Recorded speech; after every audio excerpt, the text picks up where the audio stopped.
श्री पांडुरंग शिक्षण प्रसारक मंडळ पंढरपूर संचलित उमा शिक्षणशास्त्र महाविद्यालय पंढरपूर। मी द्वितीय वर्ष प्रशिक्षणार्थी सुरवसे सुजाता जगन्नाथ। मी सर्वप्रथम सर्व महिलांना महिला दिनाच्या शुभेच्छा देते आणि मी माझ्या विचारांना सुरुवात करते। आपण घरामध्ये आपल्या आईपासूनच महिलेविषयी असलेला दर्जा किंवा महिलेला मिळालेली वागणूक याचं निरीक्षण करत असतो। आपण लहान असताना जर आपल्या घरामध्ये आईला योग्य पद्धतीने वागणूक दिली जात असेल किंवा तिला सन्मान दिला जात असेल तर याचा परिणाम नक्कीच आपल्या जीवनावर सुद्धा होत असतो। घरामध्ये मुलगी ही आईची सावली असते। आई ज्याप्रमाणे भूमिका निभावते तशीच ती मुलगी सुद्धा निभावते।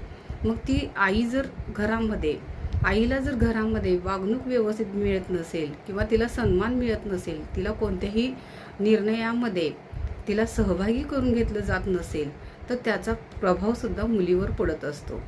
मग ती मुलीला सुद्धा वाटतं की आपणही आपल्या आईप्रमाणेच केलं पाहिजे। मग आईचं बरोबर आहे की चुकीचं आहे, किंवा एखाद वेळेस असं होतं की आपली आईच आपल्याला म्हणते नाही, आपण स्त्री आहोत, स्त्रीने घरातल्या लोकांचं ऐकलं पाहिजे, स्त्रीला बोलण्याचा अधिकार नाही, असं घरातील आई जर सांगत असेल आपल्या मुलीला, किंवा असंही घडतं काही ठिकाणी की मी असं जगले पण तू तसं आयुष्य जगू नकोस, तुझ्याही विचारांना सर्वांनी किंमत दिली पाहिजे किंवा तुझ्या विचाराचाही सन्मान सगळ्यांनी केला पाहिजे, याचा प्रभाव सुद्धा मुलीवर पडत असतो। म्हणून आई जर आपण बघतो की आज समाजामध्ये महिला ही सर्व क्षेत्रात आहे, महिला कुठे नाही असं क्षेत्र कुठलंही राहिलेलं नाहीये, तरी सुद्धा काही ठिकाणी आणखीन सुद्धा महिलांना दुय्यम दर्जा दिला जातो। आपण महिला दिनानिमित्त फक्त महिला दिना दिवशी स्त्रीला हॅपी वुमेन्स डे असं म्हणतो, पण असं न म्हणता आपण खऱ्या अर्थाने आपल्या घरापासून सुरुवात केली पाहिजे।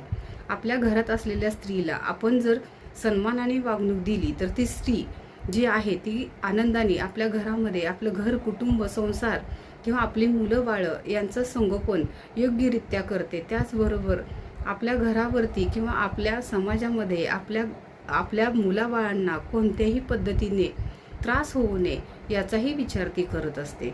म्हणून आपण आपल्या आईकडून काय शिकलं पाहिजे तर प्रत्येक आईने मुलीलाही हे शिकवलं पाहिजे की आपण आपल्या समाजामध्ये सन्मानाने कसं जगता येईल, आपण आपल्या अधिकारांसाठी आपल्याला कसं लढता येईल, आणि आपला अधिकार जो आहे तो कधीही हिसकावून भेटत नाही, तर तो आपल्याला साध्य करावा लागतो, मिळवावा लागतो। त्यासाठी आपल्याला काय